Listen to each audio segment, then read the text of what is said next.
Good afternoon, everybody.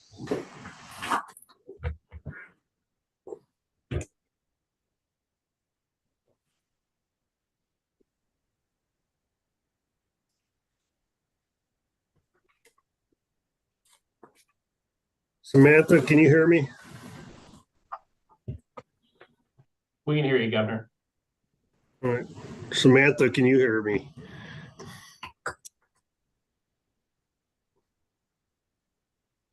You're unmuted, but you're not talking. Nope, can't hear you. Oh, here. How about this? Can you hear me now? Okay. Okay, I can hear you fine. Thanks. Hey, is it your understanding I don't need to read the phone number any longer since it's posted on the announcement? That is not my understanding. I believe my understanding is that you have to read the phone number and the meeting ID number.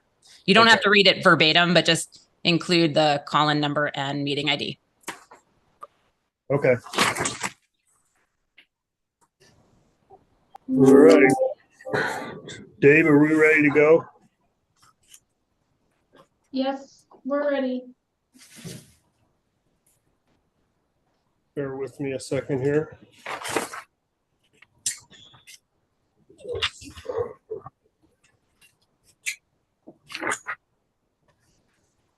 All right. If everybody's ready, we'll go ahead and get going.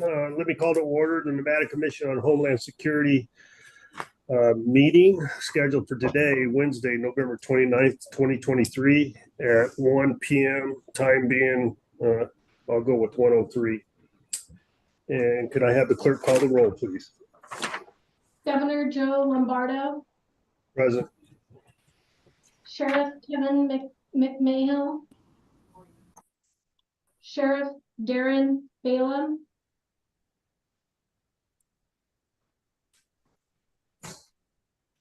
Sheriff Balaam, are you on? I saw you. Let's pull back around. Colonel Britt Compton, Present. Spencer Evans, Todd Vizzulo, Mitchell Fox, Present. Fernando Gray, Dr. Khan, Present. Chief Charles Moore, Richard Perkins, Here. Harriet Parker, Chief John Steinbeck, Here. George Togliatti, Present. Rosemary Vasiliadis, Present. Patricia Wade, Present. Bill Welch, Present. Karen Burke, Present. Gonzalo Gordova, Present. Chris Dipson, Present. Kike O'Neill, Here. Akeem Patel, Present. David Fogerson. Present. Governor, you have quorum. And I didn't hear you. Was Todd Fasulo present or absent? He was absent, sir. Okay. Is And there did we- anyone that joined and you didn't hear me? All right. Thank you for that. Okay, we'll close the roll call and move on to public comment. No action may be taken upon a matter raised under this item of the agenda until the matter itself has been specifically included on the agenda as an item upon which action may be taken. Public comments may be limited to 3 minutes per person at the discretion of the chair, which I will implement a 3-minute time limit. Comments will not be restricted based on viewpoints. So in the call-in number for today's meeting is 1-669-219-2599. And the meeting ID shall be 686-738-8625. Do we have any public comment there at DEM? No, sir, we do not. All right. Do we have anybody waiting on the phone or the internet? No, sir, I do not see anybody. All right, we'll give it at least 30 more seconds before we move on.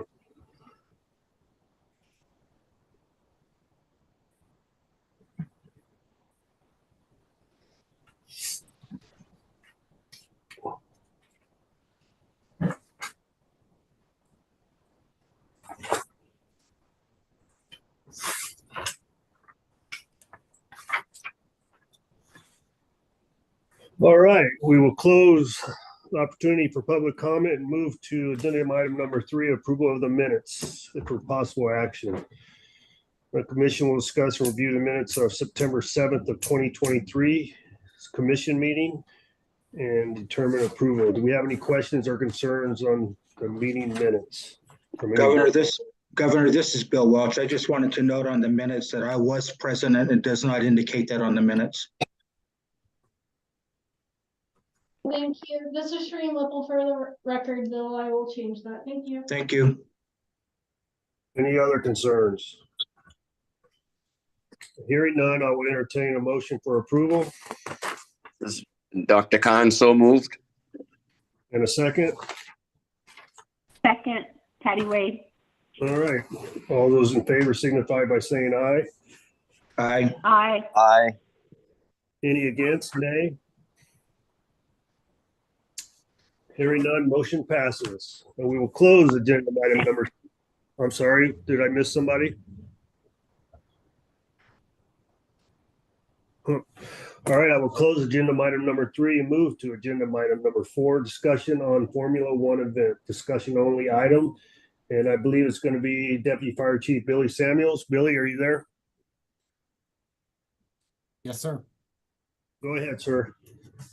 All right. Good afternoon, Governor and Commission. We're going to tag team this one with myself and Emergency Manager Diana Clarkson from LVMPD. She's going to begin with the last 2 years on Las Vegas Metropolitan Police Department and their special event site on how they prepared for this. And then I'm going to follow up with the Multi-Agency Coordination Center and all the emergency support functions that we had during this event. So I'm going to turn this over to Diana, if that's okay with you, Governor. Absolutely. Good afternoon, Governor, Commission. I'm going to speak briefly about the planning Hey, and Diane. execution. Hello. Diane, just identify yourself for the record. Apologies, sir. Diana Clarkson, Las Vegas Metro PD Emergency Manager, for the record. Go ahead. So I'm going to get started with some general planning and execution of the Formula One event that was held here in Las Vegas, November 15th through the 18th. Obviously, we are home in Las Vegas to a lot of special events. Our New Year's Eve celebration, Electric Daisy Carnival, Rock and Roll Marathon. We've never seen anything quite like Formula One. We had a footprint of 3.8-mile track that was brought into our city right in the middle, of course, of our biggest tourist corridor over a 3-day time span, technically 4 with those opening ceremonies. We had anticipated hundreds of thousands of individuals coming into that. We knew that we needed to start the pre-planning for this event early. So this was really a 2-year collective planning effort. We brought in all of our partner agencies, creating subcommittees from a public safety standpoint that brought together different specialties, functions, geographical areas. All of those individuals were meeting either weekly, bi-weekly, and then we would come back together monthly as well as quarterly to review all of our plans, any changes, updates, needs for the whole grouping. This really allowed us to have early and consistent information flow in that planning effort from a collaborative standpoint. The second piece of this is our preparedness exercises. For our large-scale special events, we always do multi-agency emergency critical incident exercises in which we challenge the global threat environment, bringing scenarios to our partner agencies. For Formula One specifically, we did a series of these exercises. We wanted to be sure to challenge multiple different concerns and ensure that we knew all of the different response plans from the agencies involved. We were able to utilize this opportunity to identify gaps and concerns and make any relevant changes prior to that event date. The third piece is our event planning team. LVMPD has a dedicated event planning section. They are truly the experts when it comes to special event deployments. They work closely with our partner agencies. They also leveraged all of the state federal and private sector assets to create a robust deployment plan for Formula One. I would be remiss if I didn't also mention our special event assessment rating, or SEER rating. We were re-adjudicated from a SEER rating 3 to 2 in the weeks leading up to Formula One. This provided us with a federal coordination team, and it gave us some instrumental federal assets that really filled some of those gaps in that deployment plan. Being able to have strategic resources placed along the event really gave us the opportunity to adapt and adjust our plans for those evolving event needs. So when you look at the incident that happened on Thursday, obviously a vehicle drove over a water valve cover. This required a delay in the race and ultimately some unanticipated crowd movement changes.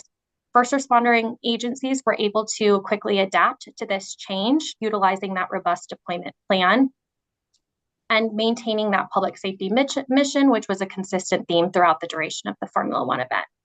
Finally is our leadership and our partnerships. We had multiple different command centers that were activated for the Formula One event. This allowed us to have the appropriate leadership together to ensure seamless information sharing and dynamic decision-making throughout the duration of event execution. Truly was the pre-planning efforts, preparedness exercises, robust deployment plan, and those partnerships with the appropriate leadership working together that contributed to an overall safe and successful Formula One event from the public safety standpoint. Love to pass this back to Chief Billy Samuels to review all of the Clark County efforts, unless you have any questions for me, Governor. Do we have any board members' questions of Ms. Clarkson? I do myself, Diane.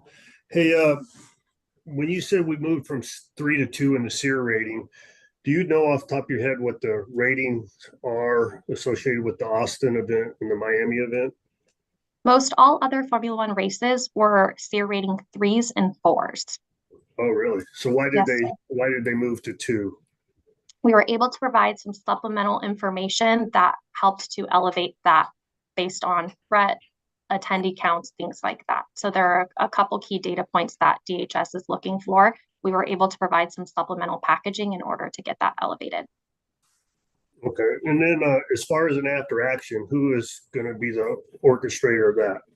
LVMPD will be doing a law enforcement specific after action. I know that all of the other agencies are also looking at their internal response plans, but LVMPD will be doing one for their specific event deployment.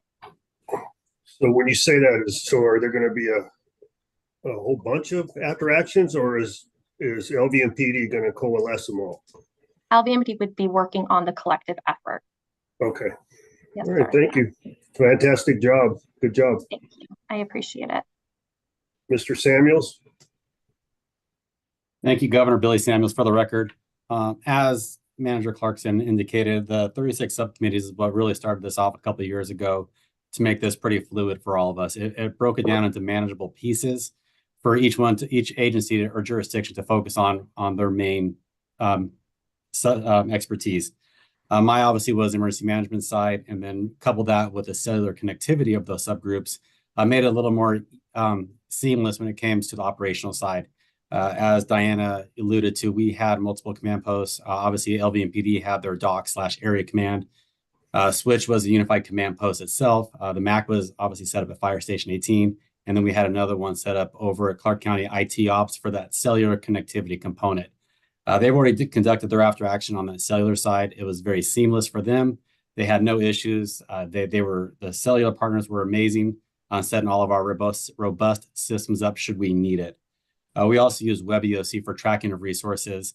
LVMPD uses another platform with HISN. The analyst that we were assigned over to the MAC was able to give us up-to-date information as well. We also stand up our emergency support functions. Those are 1 through 15, which was obviously pretty beneficial on this one, as the first night with that water valve can that came up, that was Southern Nevada Water Authority was in the MAC at that time and was able to give us a rundown on how that actually occurred, what it was from, the areas of responsibility, which then led us to our ESF 15 and our JIC that was already set up, pre-established with all of our jurisdictional partners and LVMPD to say who was going to give that messaging out. Obviously, this was an F1 event due to Las Vegas Paving was responsible for it. So therefore, they gave that messaging, which made in time actions, there was no confusion on who was going to relay that out. We also set up a little different functions when it comes to general staff with finance, logs, ops, and planning. We set up a medical coordinator. In the past, we set up hospital area command over at LVMPD. That now has been moved over to the MAC under that medical coordinator to work with our medical search support team and our EMS branch to ensure that anything else was going to occur. The messaging with the JIC, like I said, was pretty seamless. It was nice that we've already had these discussions. And again, with the tabletop that Diana alluded to, we've done those in the past, and messaging is usually one of those components that we focus on because there is the general public needs to know that concise message in a timely fashion. The evenings were pretty seamless as well when it came to the brief outs. Metro had their brief outs every hour and a half, so 4:30, 5:30, 6:30, and so on. And then the MAC, we would have our internal brief outs with our emergency support functions and our finance, logs, ops, and planning every hour on the hour. So when it came to our brief outs from the MAC to area command at Metro, we were able to report out any issues that were going out throughout the rest of the valley, not just inside event control that Unified Command had a handle on. Again, you can't name and applaud everyone that's been part of this because there are so many agencies and jurisdictions from the federal, local, private side that made this a well event. However, I think we don't want to be remiss and say just because this year went off pretty flawlessly and calm, we also got to make sure that we don't become complacent for the years to come and ensure that we do our due diligence with that after action that you were speaking of, Governor, to ensure that we do continue with the safety of our visitors and our residents. With that, that concludes this little presentation, unless there's pending any questions, sir. Any questions from Chief Samuels from any board members? So Billy, real quick, can you ensure that in the after action, because this is actually a safety issue that would fall under your responsibility after action, was, the eventual ingress and egress avenues for the general public, and more importantly, the egress in a time of emergency. If there was something to happen and okay, it's time for us to evacuate, other than the calm one reference to drain can. But if it was an emergency, I think the public really was lost on what information they could obtain on that. I don't know if that should be part of the ticket, in a descriptive or something like that, but I think more communication needs to be had, reference that. Yes, Governor. I'm sure the LVCVA will handle the business part of that because there was constant complaints reference the ingress egress on business, but on the public safety side, I think it needs to be a little more robust. Yes, sir, Governor. This is Billy Sam as well. That'll be addressed for sure. Thank you. All right, discussion only item. If there's no other questions, we will close agenda item number 4. And prior to closure, Billy and Diana, thank you. I can't speak enough in volumes how well you guys did reference this event. So, and I'm sure that'll get passed on to Kendall Bell and the crew over there at LVMPD. So thank you. We'll move to agenda item number 5, report on the statewide adoption of the National Incident Management System, NIMS, discussion only. Mr. Fogerson. Governor, Commission members, Dave Fogerson for the record. So this is a requirement that we, by NRS, at every quarterly meeting, we talk about this. So I apologize that we're constantly bringing this up to everyone's attention, but it is an important item to make sure we continue on the training mission. In regards to the NIMS adoption, we do have one of our tribal nations yesterday that indicated that they might be signed on to the mutual aid plan that the state has under NRS 414A. Tribal nations have to opt into it. All local and state agencies are required to opt out of it by formal resolution if they want out. The tribal nations have to opt in. So that was good news we heard yesterday. We're going to try to facilitate that to hopefully announce that completion by the next meeting.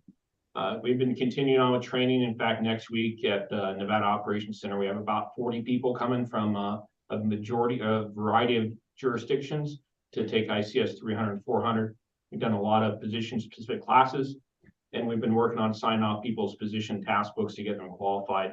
And a lot of these folks were working in Chief Samuel's MAC during Formula 1. So all the efforts that we've been working on for multiple years is paying forward as we're starting to see this plan come to fruition. Probably will never be at the final stage of completion, so it's going to be a work in progress, but proud to report that we're continuing on with the mission that was started a few years ago. And a report pending any questions, sir. Any questions of Mr. Fullerson from any board member? So Dave, I agree with you. This is Governor Lombardo for the record. I think all the years of work associated with NIMS, especially outside of the fire environment, we finally gotten on board and figured it out and made it an easy process nowadays. So thank you for all your efforts on that. Okay, we will close agenda item number 5. Barring any further questions, hearing none, we will move on to 6, discussion on status of geopolitical events, discussion only, from Director Underwood. Kerry?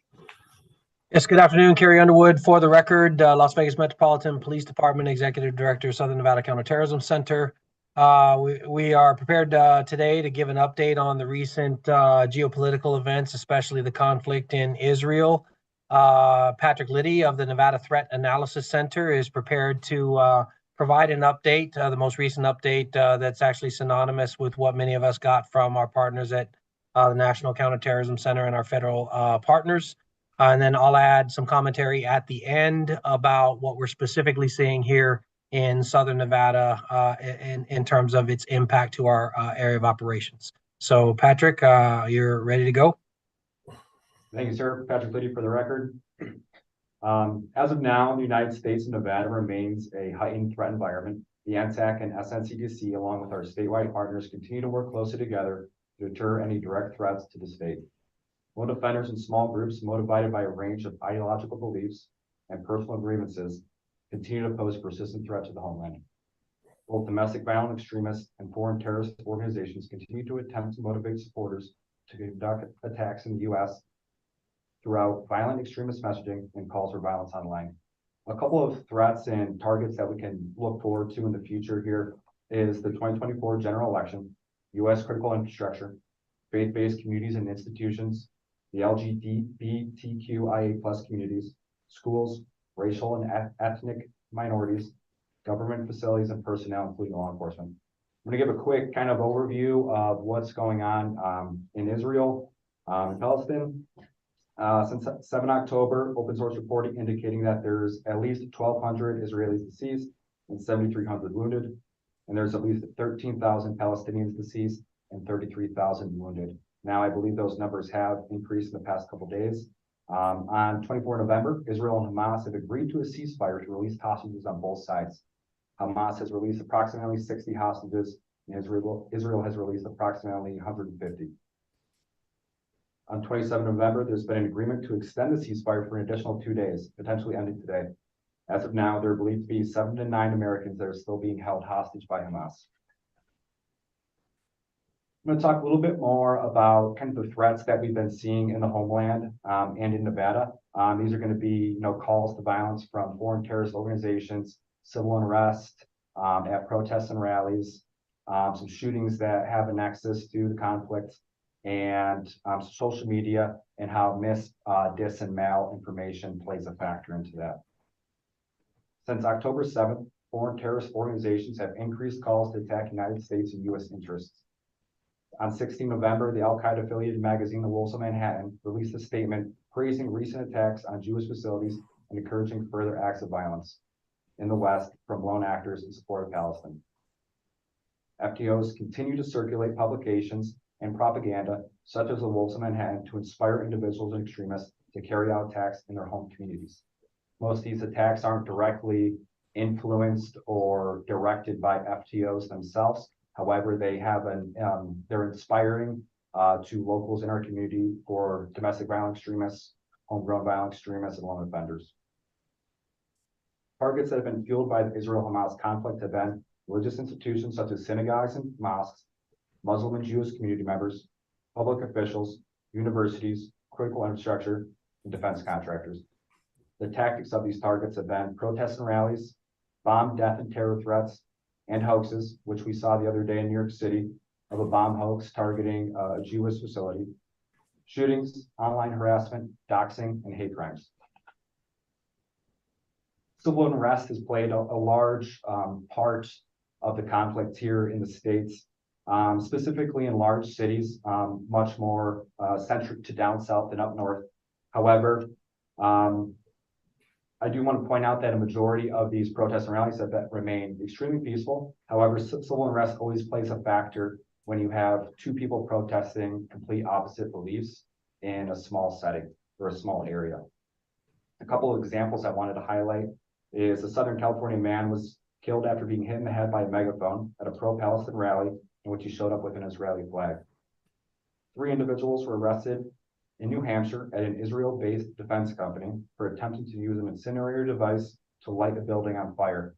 These individuals also broke all the windows, spray painted red across the building, and managed to lock the front door so no one could get in or out. Thankfully, no one was there. Specifically, universities and colleges have been some of the most targeted areas for civil unrest, protests, and rallies around the country. A few examples are Tulane University protests resulted in 3 students being assaulted. The University of Florida vigil resulted in 30 students being sent to the hospital due to a stampede. The Cornell University student was arrested after making online threats to shoot up a campus spaces where Jews gathered. The University of Pennsylvania had swastikas drawn on the buildings.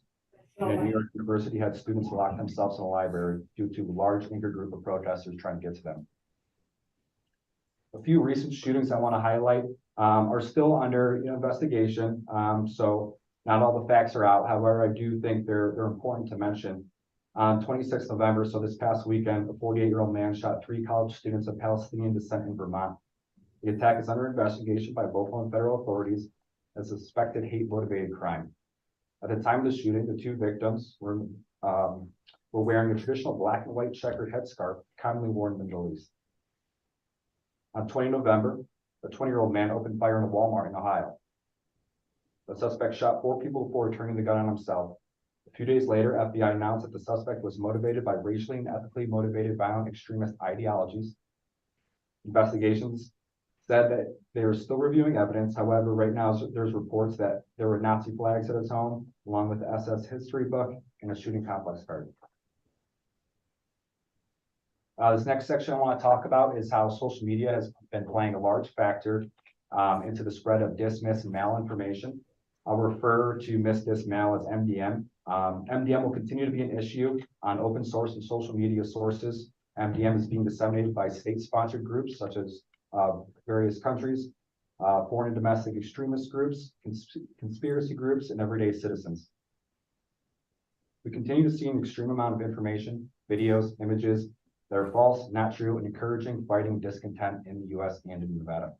The spread of hate, false, or misleading narratives has influenced an increase in hate online that has evolved into offline activities. That's a pretty important point that I want to make, that the spread of all this hate and false, misleading information online is directly affecting to offline activities. So it's coming into the protests, it's coming into the civil unrest, and that's all being fueled online. Recently, a review of 120 pieces of branded terrorist content put out by terrorist groups on a variety of social media platforms indicate that there was more than 16 million views of terrorist content on Twitter alone. However, this isn't only being seen on social media sites. The deep and dark web have also seen an enormous spike of anti-Semitic content, as well as sites like 4chan.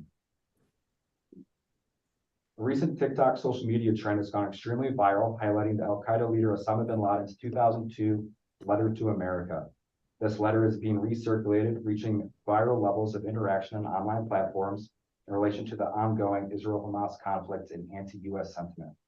The post received over 800,000 views on TikTok, 2 million views on Twitter. This post created a lot of additional posts criticizing it, along with a large number of sympathetic responses. As of 16 November, the letter to America has amassed over 12 million views. Social media sites saw an extremely large increase of anti-Semitic posts since 7 October, some sites seeing over 900% increases. Social media continues to fuel the public and engage in arguments and fights online that directly affect offline activities.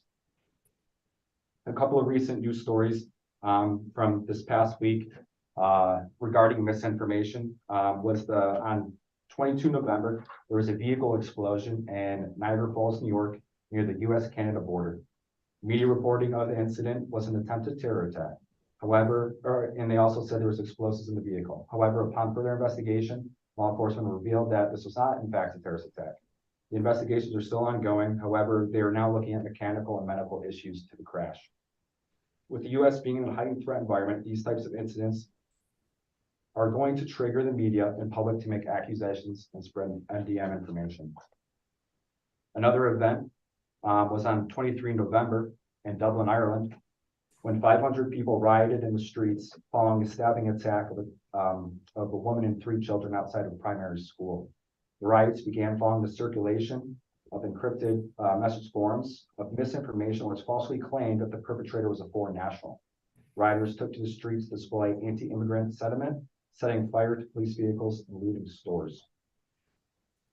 And finally, I just want to talk real quick. I'm no cyber expert, but cyber obviously plays a huge factor into the Israel-Hamas conflict, including in Israel and in the United States.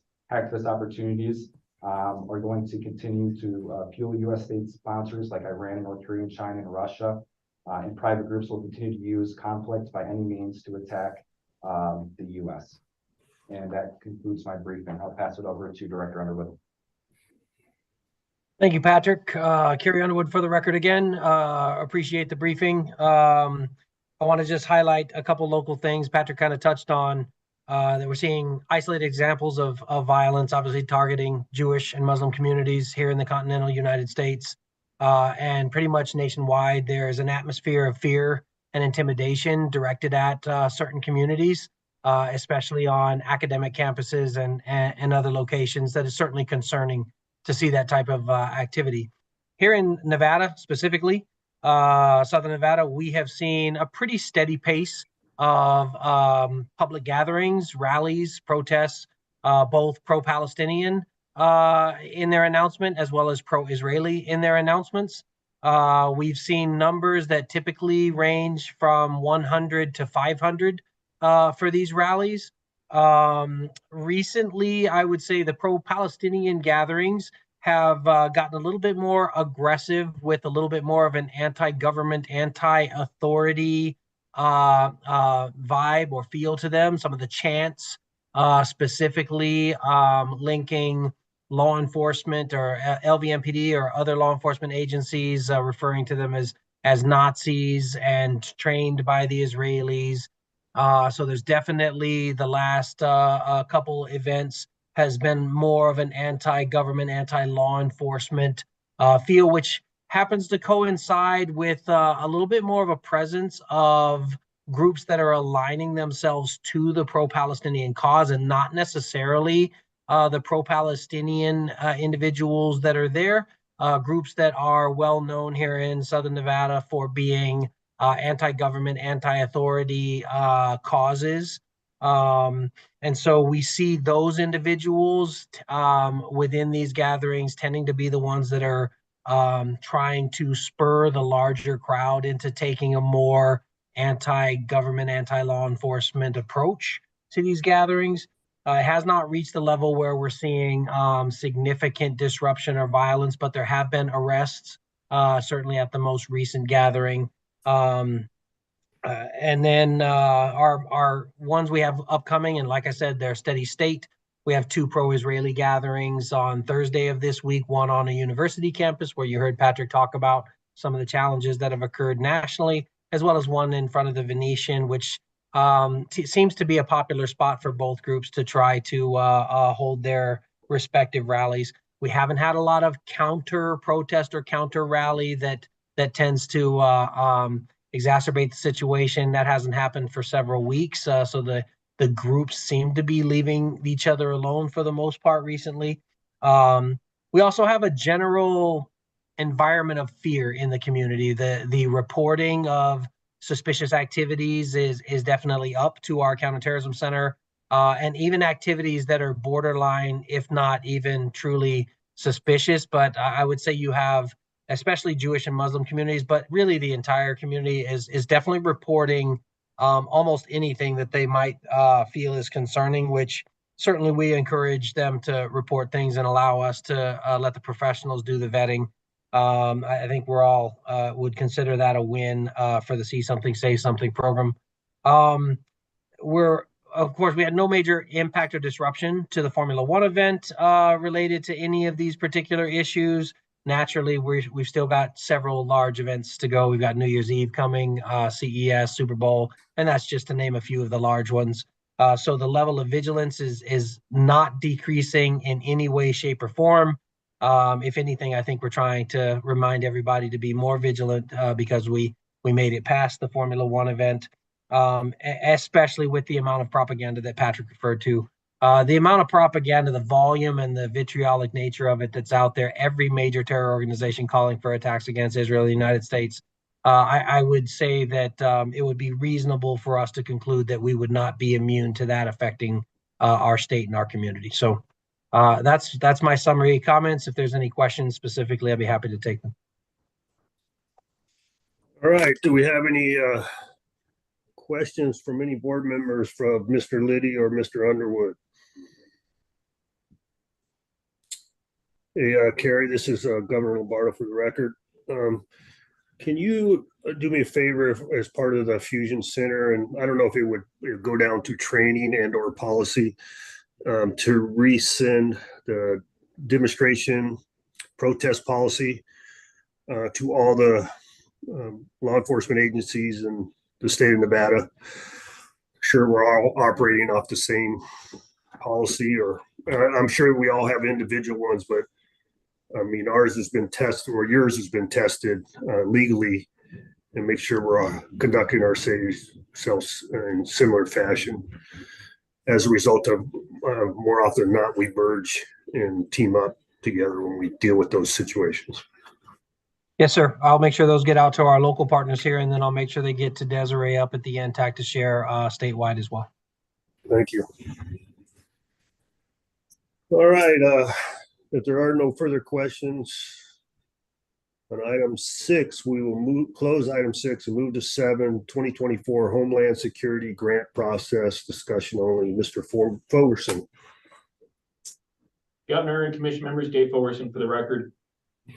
So the Homeland Security Grant Process, we're trying to get ahead of some of the things for next year. We haven't heard anything on how much dollar amounts or when the process opens or closes or any of those things yet. So we don't have a calendar for everyone. But Billy Samuels running the Urban Area Security Initiative Group and myself running the Nevada Resilience Advisory Commission or Committee have been working through this year to talk to all the partners to come up with how do we want to do the grant process for next year. And both UASI and the Nevada Resilience Committee has informed Billy and I that they'd like to make all the projects next year competitive.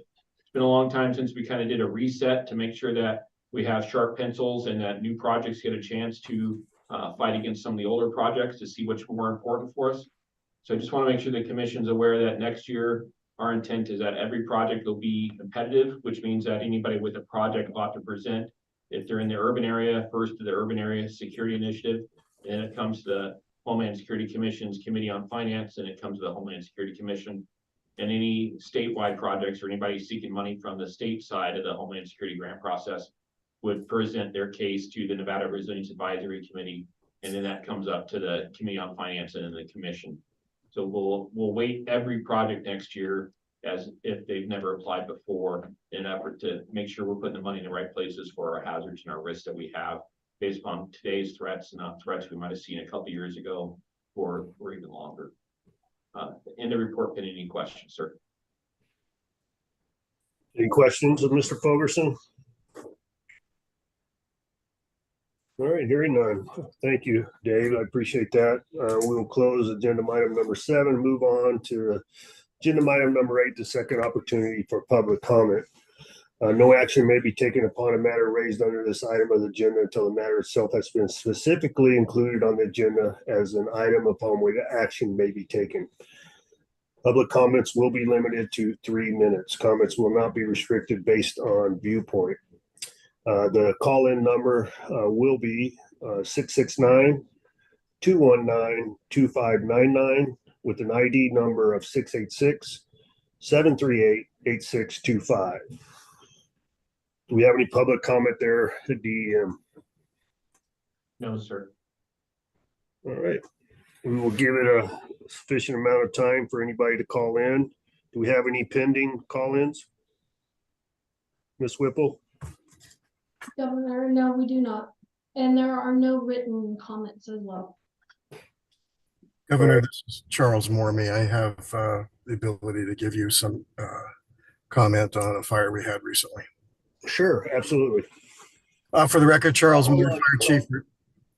You know what? Hang on a second, Mr. Moore. There's an the way the public comment, the second opportunity of public comment was read, and there was an admonishment, only agenda items could be spoke of. And I just recently noticed that. I was dealing with a DAG during earlier presentation. So in future meetings, I will make that all inclusive of any item, no matter whether it's on the agenda or not.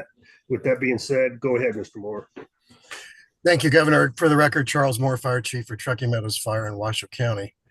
The Homeland Security Commission is funded through its funds to Washoe County to pilot an evacuation software called Perimeter. We used that for the first time on a fire on October 24th that started in California and burned rapidly towards the town of Urdai. We use this evacuation software to push critical information to people who are in harm's way, and through robust response through our mutual aid partners, the use of the software, and law enforcement, we were able to keep the fire from burning into probably at least 100 homes. So I wanted to mention how well that software worked and thank Homeland Security Commission for funding that piece of software. We've been fortunate enough to be the pilot. Washoe County's been the pilot agency for its deployment, and I wanted to mention how well it worked. Thank you, Governor. Thank you, Charles. So Mr. Samuels, Chief Samuels, did you hear his presentation? This is Billy Samuels. I did, sir. I was going to reach out to Chief Moore, and we'll get a little more further on that. I'm glad the process has worked. Thank you. All right. Do we have anybody pending on the phone or on YouTube? Governor, this is Stream Whipple for the record. No, we do not. Okay. This is Governor Lombardo for the record. Ms. Whipple, did you understand what my comments were earlier as referencing future agendas, a second opportunity for public comment? Yes, sir, I did. Thank you. Okay, we'll do that into the future. All right. If we have no further public comment, was that a public comment or no? Okay. Since we have no further public comment, we will close the second opportunity and move for adjournment. I will make a motion for adjournment. Do I have a second? I'll second that. Smitch Fox. All right, we have a second. All those in favor signify by saying aye. Aye. Aye. Thank you, everybody. Appreciate your time. Thank you.